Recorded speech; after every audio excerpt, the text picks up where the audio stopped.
How do we prepare students today for real-world successes tomorrow? Hi, my name is Carter Ash, Director of STEM Innovation at iCode.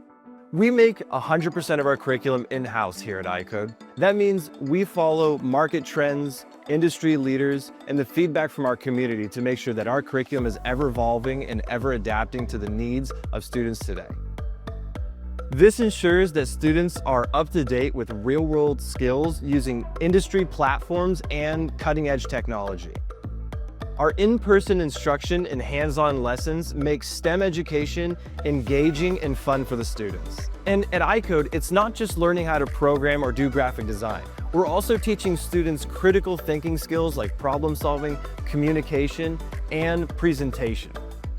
This methodology encapsulates a holistic approach to STEM education that you won't find anywhere else.